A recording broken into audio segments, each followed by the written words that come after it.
Hello दोस्तों, कैसे हैं आप सब। राम जी की पाठशाला में आपका बहुत बहुत स्वागत है। उम्मीद करता हूं आप सब अच्छे होंगे और एसएससी जीडी की अपने एग्ज़ाम की तैयारी में आप जी जान से लगे होंगे। इसी तैयारी के सफ़र को आसान करने के लिए राम जी की पाठशाला ने आप लोगों के लिए एक नई चीज़ शुरू की है, जिसमें आपके लिए हिंदी और जीएस का पूरा जो दारोमदार आप छोड़ सकते हैं वो राम जी की पाठशाला पर छोड़ सकते हैं। कैसे छोड़ सकते हैं उस सब को हम लोग डिस्कस करने वाले हैं।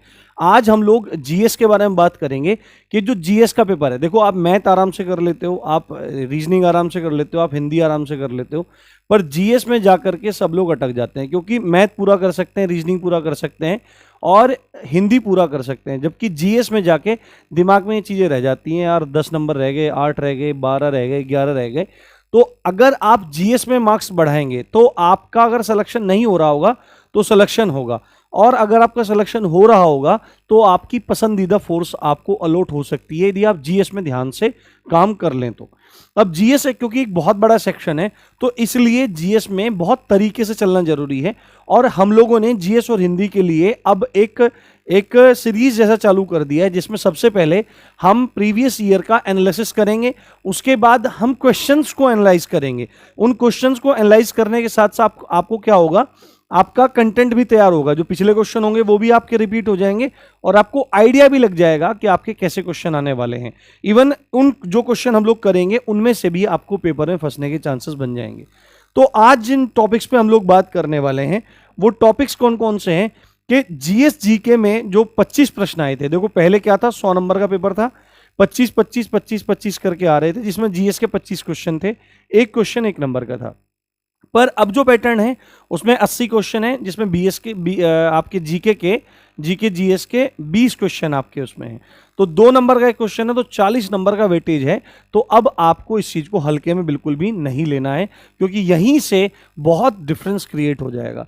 तो हम अभी देखेंगे कि भाई जो पहले पेपर हुए 2015 में पेपर हुआ उसका विश्लेषण मैंने पूरा किया है, और 2019 में जो ऑनलाइन एग्जाम हुआ, लगभग 40 शिफ्ट में जो आपका एग्जाम हुआ, उनका पूरा विश्लेषण किया है, और उनके आधार पर कितने क्वेश्चन कहां से आए, मतलब कौन कौन से सब्जेक्ट से कहां से कितने कितने क्वेश्चन आए, इसका एक रफली आइडिया, एक लगभग जो कह सकते हैं एक अंदाजा है, वो हम डिस्कस करने वाले हैं। कहां सबसे ज्यादा ध्यान देने की आपको आवश्यकता है कि आप जहां पर सबसे ज्यादा ध्यान देके मैक्सिमम आप वहां से लाभ उठा सकते हो, ये चीज देखेंगे। और सब्जेक्ट बहुत सारे हैं, आपको पता है, ठीक है। उन सब्जेक्ट्स में से अगर आप 8 टॉपिक को पकड़ लेते हो तो आप ये जो है, जो आपका ये 20 नंबर का है, इसमें आप मैक्सिमम कर सकते हो। इवन आप यहां से 18 19 तक भी खींच के ले जा सकते हो, इतना मैं आपको दावे के साथ कह सकता हूं, ठीक है। अब देखो एग्जाम पैटर्न है, कहीं भी चेंज हो सकता है, पर बहुत हद तक जो मैं चीजें बताने वाला हूं वो आपके लिए अच्छी होंगी। बुक्स को भी डिस्कस करेंगे कि किन बुक को आप प्रेफर कर सकते हैं और अच्छे से आप लोग तैयारी कर सकते हैं। पहले एक बात मैं आपको समझा देता हूं, हम लोग हिंदी और जीएस पहले ऐसे ही करेंगे, हिंदी का भी आपका ऐसे ही पूरा एनालिसिस करेंगे। संभवतः उसको शाम तक मैं वीडियो डाल दूंगा, अभी ये मिल रही होगी तो 7 8 8 साढ़े 8 तक वो वीडियो आपको मिल जाएगी। तो दोनों ये हैं, और उसके बाद हम लोग तैयारी शुरू कर देंगे डेली आपको, मतलब ऑल्टरनेट डेज पर, मतलब जैसे कल मिली तो उसके बाद फिर आपको एक दिन छोड़ के इस तरह से मिलेंगी, और भी चीज़ें क्योंकि चैनल पर मैनेज करनी है मुझे, तो वो सब चीज़ें रहती हैं। तो बिना देरी किए हम लोग शुरू करते हैं। यदि आप चैनल पर नए आए हो तो चैनल को सब्सक्राइब करना बिल्कुल नहीं भूलना है, और वीडियो को जितना ज़्यादा शेयर आप कर सकते हो उतना ज़्यादा शेयर आप कर दीजिए। देखो अभी जो है आपके मेन जो 7 सब्जेक्ट हैं या जो 7 कोर हैं आपके, वो ये हैं, यहां से पूरे के पूरे प्रश्न आए, इसमें कोई भी नई बात नहीं है। आपका इतिहास है, आपका संविधान है। इतिहास मतलब आपका हिस्ट्री, कुछ बच्चे आपके इंग्लिश मीडियम के भी होंगे, तो मैं जहां पर संभव हो सकेगा इंग्लिश वर्ड्स का भी यूज कर दूंगा। तो आपका पॉलिटी है, संविधान, भूगोल, ज्योग्राफी, इंडियन इकोनॉमी, अर्थव्यवस्था, साइंस, आपका विज्ञान, और स्टैटिक जीके है ना, और आपका करंट अफेयर है, ठीक है। करंट अफेयर है, ये चीज मैंने आपको बता दी। जो प्रीवियस ईयर में जो पैटर्न था वो 25 क्वेश्चन का था, एक क्वेश्चन जो था वो 1 नंबर का, इसी हिसाब से 25 नंबर का आपका पूरा ये पैटर्न था। पर जो नया पैटर्न है उसमें 20 क्वेश्चन है और वे 40 नंबर के हैं, 2 नंबर का यहां पर आपको एक क्वेश्चन है। तो आप समझ सकते हैं कि इस नंबर की वैल्यू कितनी बढ़ जाती है एक क्वेश्चन की, आप ये समझ सकते हैं। अब मैं आपको बताना शुरू करता हूं कि कहां से पूरे की पूरी शिफ्ट का एनालाइज करने के बाद आज सुबह से इसी काम में लगा हुआ हूं। आज ये आप देखिए यहां पर देखो जो हमारा इतिहास है, ठीक है, हमारा इतिहास है। अभी आप देखो ये जो मैं बताऊंगा आप इनको जोड़ने बैठोगे तो हो सकता है 25-26 हो जाएं, ठीक है, या 22-23 रह जाएं, कम में ज्यादा है ना। तो ऐसा नहीं है कि बिल्कुल मैंने बिल्कुल सुई रख के या इंची टेप रख के पूरा माप रखा है, ऐसा नहीं है। एक मोटा मोटा एक रफ आइडिया है कि इतने इतने प्रश्न आए थे और उसमें भी कहां कहां से प्रश्न पूछे गए थे। ये देखो इतिहास है, इतिहास में भी हमारे 4 भाग आते हैं। प्राचीन भारत आता है, एंशिएंट इंडिया आता है, उसके बाद मध्यकालीन भारत आपका मेडिवल इंडिया, और आधुनिक भारत आता है यानी कि मॉडर्न इंडिया, जिसमें आपका इंडियन नेशनल मूवमेंट भी आ जाता है, और उसके बाद वर्ल्ड ज्योग्राफी आपकी आती है। अगर हम बात करें इतिहास में यानी हिस्ट्री में जो प्रश्न आए थे वो लगभग हर शिफ्ट में 2 से 3 प्रश्न पूछे गए थे। ये 25 के हिसाब से मैं आपको बता रहा हूं, ठीक है। 2 से 3 प्रश्न इसमें पूछे गए थे, जिसमें प्राचीन भारत से या तो एक भी प्रश्न नहीं पूछा गया था या एक प्रश्न पूछा गया था, 0 से 1, ये इसका मतलब है। मध्यकालीन भारत से 0 से 1, या तो एक भी नहीं या एक, या ऐसा हुआ कि किसी में प्राचीन भारत से एक पूछ लिया एक प्रश्न, या मध्यकालीन भारत से पूछ लिया। परंतु आधुनिक भारत से प्रश्न आपको 101% मिलने वाला है। आधुनिक भारत जिसमें आपका भारत में यूरोपीय कंपनियों के आगमन से लेकर पूरा का पूरा 1947 तक का आ जाता है, जिसमें इंडियन नेशनल मूवमेंट यानी भारतीय राष्ट्रीय आंदोलन भी शामिल है। तो आधुनिक भारत से आपके 1 से 2 प्रश्न आए थे जो आपका एग्जाम हुआ था। विश्व जो इतिहास है उससे ऐसा कुछ नहीं है कि आप कह सकते हैं कि क्वेश्चन आया था। रेयरली किसी को एक आध क्वेश्चन फंस गया तो फंस गया, नहीं तो बहुत रेयर है विश्व इतिहास से प्रश्न आपके नहीं आते हैं। अगर हम बात करें संविधान की, ठीक है, संविधान की बात करें तो संविधान क्योंकि सिंगल सब्जेक्ट है उसमें कोई भी डिफरेंशिएशन नहीं है, सब टॉपिक्स हैं वहां पर। तो संविधान में आपके 2 से 3 प्रश्न आए थे, ये आपको देखना है। अर्थव्यवस्था, इंडियन इकोनॉमी से आपके 1 से 2 प्रश्न पेपर में पूछे गए थे। ये हर शिफ्ट के अकॉर्डिंग एक मैं औसत एक आइडिया लगा रहा हूं और आपको बता रहा हूं जो मैंने विश्लेषण किया है। उसके बाद अगर आप बात करें भूगोल की यानी कि ज्योग्राफी की बात करें तो ज्योग्राफी में आपके 3 से 4 प्रश्न आए थे। कितने? 3 से 4 प्रश्न आए थे, जो अब तक का सबसे ज्यादा है, ठीक है। इतिहास के 2 से 3 है, संविधान के 2 से 3 है, अर्थव्यवस्था के 1 से 2 हैं। अब भूगोल के बढ़ गए, 3 से 4 प्रश्न आपके पेपर में पूछे गए थे। परसेंटेज यहां पर वेटेज जो है वो भूगोल का बढ़ गया है। और भूगोल में भी 2 भूगोल हैं, एक विश्व भूगोल है, एक भारत का भूगोल है। अगर इन 3-4 प्रश्नों का एक औसत देखें तो भारत के भूगोल से 2 से 3 प्रश्न और विश्व के भूगोल से 1 या 2 प्रश्न आया था। आप देख सकते हैं, ये आप देख सकते हैं ना, यहां पर इधर उधर इस तरह करके देख सकते हैं।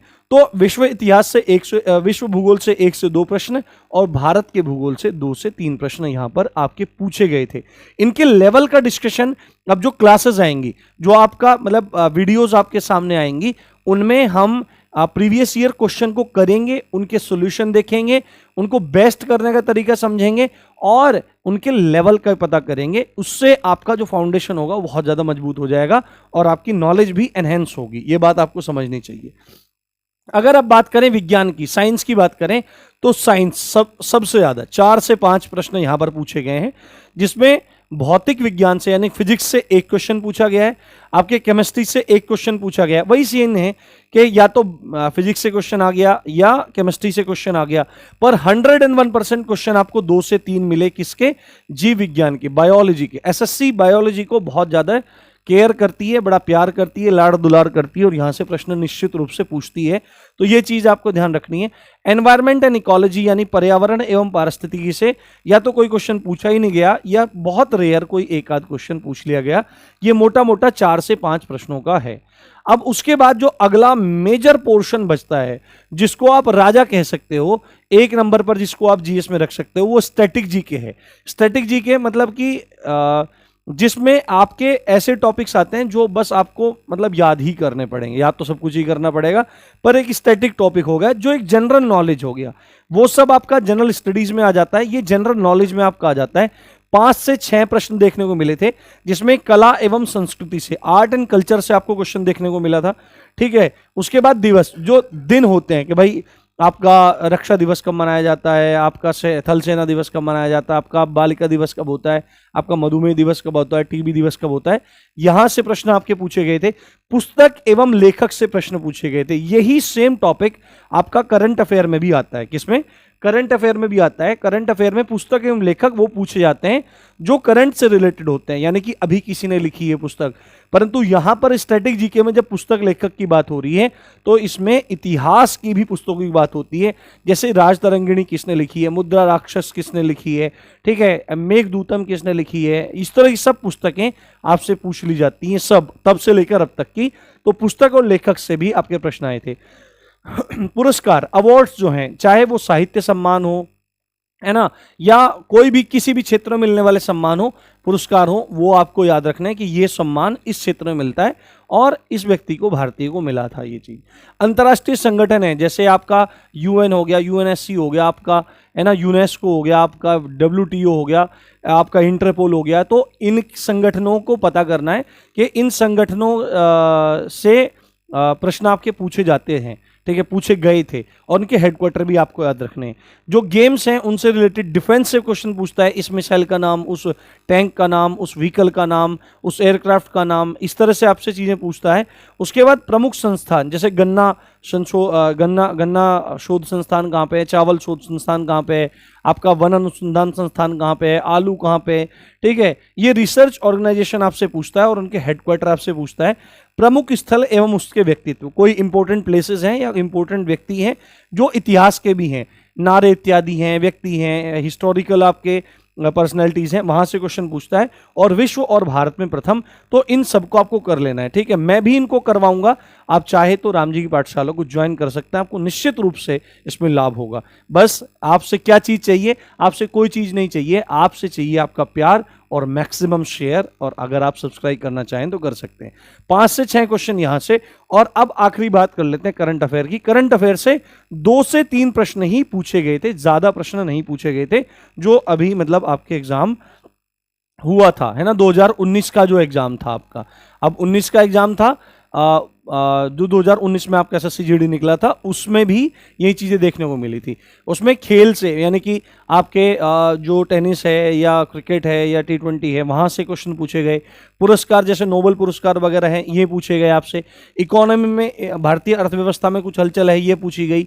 रिपोर्ट एवं सूचकांक, है ना, रिपोर्ट एंड इंडेक्सेस के रिपोर्ट में भारत का स्थान कौन सा है, इस इंडेक्स में भारत का स्थान कौन सा है, ये चीज़ें आपसे पूछी गई।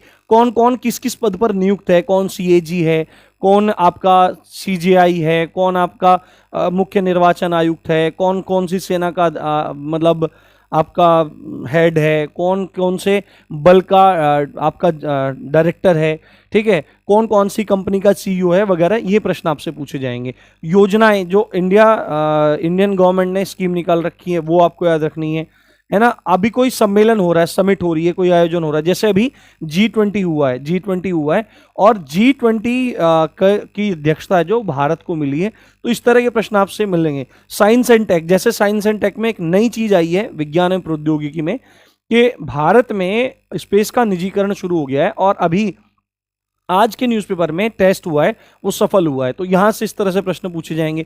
कोई समझौते हो रहे हैं, ठीक है, कोई सिनेमा से रिलेटेड है और मिससेलेनियस, तो यहां से 2-3 प्रश्न आपके पूछे जाएंगे, ये चीज आपको ध्यान रखनी है। ठीक है, करंट अफेयर के बारे में बता देता हूं मैं आपको। हर शनिवार को, हालांकि इस बार शनिवार से, क्योंकि हमने दोबारा से इन चीजों को शुरू किया है, तो हर शनिवार में लगभग 5 से और 6 बजे के बीच में, 5 PM to 6 PM, हम पूरे वीक का आपको एक क्या देंगे, पूरे वीक का आपको एक एनालिसिस देंगे करंट अफेयर का, जिसमें से आपको मैक्सिमम चीजें लग जाएंगी। और पूरे हफ्ते का तो देंगे ही, साथ में पिछले साल से हफ्ते दर हफ्ते का उठाते रहेंगे, और पिछले साल के महीने भी आपके कवर करते रहेंगे। पिछले साल मतलब पूरा का पूरा 2022 आपका कवर करने का पूरा प्रयास करेंगे। तो ये चीज आपको ध्यान रखनी है। बुक अगर आप इसके लिए लेना चाहें तो स्पीडी की बुक बहुत अच्छी है, स्पीडी की बुक पढ़ लीजिए, 70-75 रुपए की बुक आ जाती है, और अपने आप में वो चीजें सफिशियंट है, आपको कोई भी प्रॉब्लम नहीं होगी। स्टैटिक जीके के लिए आप क्या काम करिए, जो आपकी ल्यूसेंट की बुक है, क्षमा चाहता हूं, जो आपकी ल्यूसेंट की बुक है उसमें से इन टॉपिक्स को छांट छांट करके पढ़ दीजिए, रिवाइज करिए। मैं भी इनको करवाऊंगा, इनके ऊपर हमको क्वेश्चंस करेंगे, ठीक है। भूगोल, विज्ञान इत्यादि ये जितने भी सब आपके टॉपिक हैं, इनके लिए आपकी ल्यूसेंट की किताब सफिशिएंट है, आपको और कोई भी किताब खरीदने की जरूरत नहीं है। अगर पॉसिबल है तो आप प्रीवियस ईयर क्वेश्चन पेपर्स खरीद लीजिए, या अगर वो भी नहीं खरीदना चाहते तो मैं करवाऊंगा, उनका पीडीएफ जो होगा क्वेश्चंस का वो टेलीग्राम में मैं डालूंगा, तो आप वहां से ज्वाइन कर लीजिए। टेलीग्राम का लिंक मैं डिस्क्रिप्शन में दे दूंगा, आप वहां पर जाकर ज्वाइन कर लीजिए। अब बात करते हैं कि कौन कौन से, अब ये इतना सब कुछ स्टफ है, इनमें से सबसे ज्यादा ध्यान अगर हमको ऐसा हो कि भाई 6, 7, 8 ही टॉपिक पढ़ने पड़े, उनसे हमारा मैक्सिमम प्रॉफिट हो जाए, तो आप ये चीज नोटिस कीजिए कि पहले नंबर पर ये आधुनिक भारत का इतिहास, ऐसा हो नहीं सकता कि आपके प्रश्न ना आए। एक दो प्रश्न आपको जरूर मिलेगा यदि 20 नंबर का आपका हो गया है। संविधान आपको बिल्कुल अच्छे से कर लेना है, बिल्कुल भी दिक्कत नहीं माननी है। यहां से आपको प्रश्न देखने के लिए मिलेगा, इसको आपको कर लेना है। मैं 8 टॉपिक बता रहा हूं जो आपको समझने हैं। तो आधुनिक भारत करना है, संविधान करना है, उसके बाद भूगोल में आप भारत का भूगोल करेंगे, ठीक है, इंडियन ज्योग्राफी आप करेंगे। विज्ञान में सबसे पहले आप क्या काम करेंगे, आप बायोलॉजी को कवर करेंगे, यहां से सबसे ज्यादा प्रश्न आ रहे हैं। और अगर और भी कुछ करना चाहते हैं आप, तो रसायन विज्ञान को आप लोग कवर करेंगे, ठीक है। हम इनका पर्टिकुलर एनालिसिस भी करेंगे कि जीव विज्ञान में क्वेश्चन कहां कहां से पूछे गए हैं, ऐसा नहीं कि छोड़ देंगे। इतिहास है, इतिहास में प्राचीन भारत की अलग वीडियो, मध्यकालीन भारत की अलग, आधुनिक भारत की अलग, संविधान की अलग, अर्थव्यवस्था की अलग, ठीक है। ये भी बताएंगे कहां कहां से प्रश्न आए हैं और किस किस तरह के प्रश्न आए हैं। तो ये बात है आपका। तो ये अब तक 4 टॉपिक हो गए हमारे, ठीक है। रसायन विज्ञान को भी आप लोग जरूर करेंगे, रसायन विज्ञान को भी जरूर करेंगे, जीव विज्ञान, रसायन विज्ञान। उसके बाद स्टैटिक जी के आप पूरा कर लेंगे, और उसके बाद ये करंट अफेयर कर लेंगे। तो बाकी अगर चीजें आप छोड़ भी देते हैं, जैसे मध्यकालीन आप छोड़ दीजिए, प्राचीन आप कर लीजिए, प्राचीन अगर करना हो तो आप कर सकते हैं, पर प्रायोरिटी आप आधुनिक भारत की रखिए, क्योंकि आधुनिक भारत से सबसे ज्यादा प्रश्न पूछते हैं, ठीक है। आधुनिक भारत कीजिए, प्राचीन भारत कीजिए, संविधान का पार्ट कर लीजिए, उसके बाद भारत का भूगोल कीजिए, रसायन विज्ञान, जीव विज्ञान, स्टैटिक जीके, और आपका इस करंट अफेयर। अब आप बोलेंगे सर क्या बच गया, बच बहुत कुछ गया है, ठीक है। एनवायरमेंट एंड इकोलॉजी बच गया, आपका वर्ल्ड ज्योग्राफी बच गया, ठीक है, आपका भौतिक विज्ञान बच गया है, ठीक है, अर्थव्यवस्था पूरा बच गया है, आपका मध्यकालीन भारत बच गया है, विश्व भारत बच गया है, आपका विश्व इतिहास बच गया है, बहुत सारी चीजें आपकी इसमें रह गई हैं। तो उम्मीद करता हूं आपको सारी की सारी चीजें समझ में आई होंगी। वीडियो ज्यादा लंबी नहीं रखना चाहता, तो इसी अच्छी बात के साथ आप देख रहे थे राम जी की पाठशाला। मैं हूं राम भारद्वाज। जय हिंद, जय भारत।